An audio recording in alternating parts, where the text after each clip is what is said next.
Vladimir Mendeleyev tomonidan yaratilgan bo'lib, birinchi marta yaratilgan bu davriy sistemamiz. Endi davriy sistemamizda bizda 9 xil rang kuzatiladi. Birinchi rangimiz, ya'ni qizil rang. Hisob beradigan bo'lsak, qizil rangimizda asosan ishqoliy va ishqoliy yer metallari joylashadi. Bu ishqoliy va ishqoliy yer metallaridan tashqari biz mana shu qoidaga amal qilishimiz kerak. Vodorod va gidrid bundan mustasno tarzda, demak, ishtirok etadi.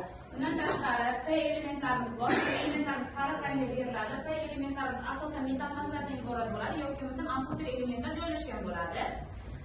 Amfoter elementni siz davriy sistemada yaqqol kuzatasiz. Bular yarim aylanaga olingan. Tartib raqam agar siz qaraganingizda yarim aylanaga olingan bo'lsa, demak bu amfoter hisoblanadi. Agar davriy sistemamizda tartib raqamimiz kattaga olingan bo'lsa, bu metall massa bo'ladi. Demak, sariq rangdagi elementlarimiz faqat metall mas hamda amfoter elementlardan iborat ekan. Keyin bundan tashqari yana ko'k elementlarni ko'ramiz. Ko'k rangdagi elementlarimiz bu tipik, ya'ni sferik metallar hisoblanadi. Bundan tashqari yashil rangdagi elementlarimiz inson tomonidan yaratilgan sun'iy elementlar hisoblanadi. Ya'ni radioaktiv elementlar ham bo'lishi mumkin bu.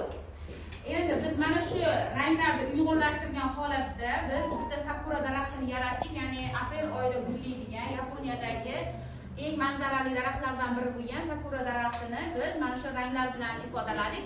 Ya'ni sariq rangda masalan amfoter elementlarni, metall massalarni oldik, qizil rangda ishqoliy yer metallarni oldik va yashil rangdagi elementlarni hammasini birlashtirib, masalan, hosil qildik tuzlarni yoki masalan oksidlarni yoki masalan kislotalarni hosil qildik. Mana shu daraxtimizda, demak, birlashtirib shu moddalarni, demak, murakkab moddalarni hosil qildik. Bundan tashqari yana bu joyda davriy sistemamizni kamalak sifatida tasvirladik, lekin bizda rangimiz faqat 4 xil rang bo'lganligi uchun bizda kamalak rangini boshqacharoq tarzda ko'rishingiz mumkin. Kamalakdagi demak davriy sistemani biz yaratishga muvaffaq bo'ldik. Bizda demak